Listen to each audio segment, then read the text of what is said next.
Mask man Chinnaiah ಜೈಲಿನಿಂದ ಹೊರಬಂದ ಕೂಡಲೇ ಹೊಸ ಬುರುಡೆ ಬಿಡ್ತಿದ್ದಾನೆ. ಜೈಲಿನಿಂದ ಬಿಡುಗಡೆಯಾಗಿ ಹೊರಬಂದ ತಕ್ಷಣವೇ ಪೊಲೀಸ್ ಠಾಣೆಗೆ ಹಾಜರಾದ ಚಿನ್ನಯ್ಯ ತಮಗೂ ಹಾಗೂ ಪತ್ತಿಗೂ ಜೀವ ಬೆದರಿಕೆ ಇರುವುದಾಗಿ ಹೋರಾಟಗಾರರ ವಿರುದ್ಧವೇ ದೂರು ನೀಡಿದ್ದಾನೆ. ಮಹೇಶ್ ಶೆಟ್ಟಿ ತಿಮರೋಡಿ, ಗಿರೀಶ್ ಮಟ್ಟನವರ್, ವಿಠ್ಠಲ್ ಗೌಡ, ಜಯಂತ್ ಹಾಗೂ ಸಮೀರ್ ವಿರುದ್ಧವೇ ಜೀವ ಬೆದರಿಕೆಯ ದೂರು ನೀಡಿದ್ದಾನೆ.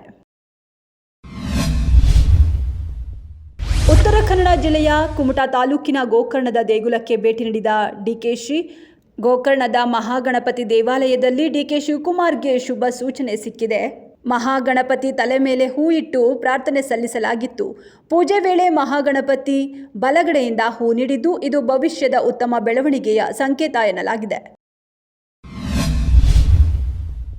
ಜಾತಿ ಗಣತಿ ಸಮೀಕ್ಷೆ ನಡೆಸಿದ್ದ ಗಣತಿದಾರರಿಗೆ ಕೊನೆಗೂ ಸಿಹಿ ಸುದ್ದಿ.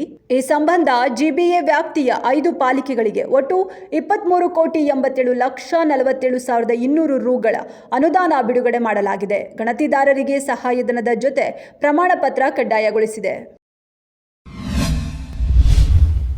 3 ಕೋಟಿ ಹಣಕ್ಕಾಗಿ ಅಪ್ಪನ ಮುಗಿಸಿದ್ದಾರೆ.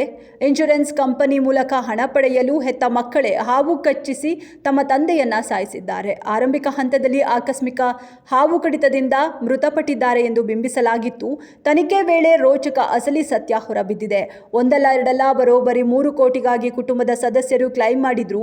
ಪೊಲೀಸರು ತಮ್ಮದೇ ಶೈಲಿಯಲ್ಲಿ ತನಿಖೆ ನಡೆಸಿದಾಗ ಮಕ್ಕಳ ಅಸಲಿ ಸತ್ಯ ಬಾಯ್ಬಿಟ್ಟಿದ್ದಾರೆ.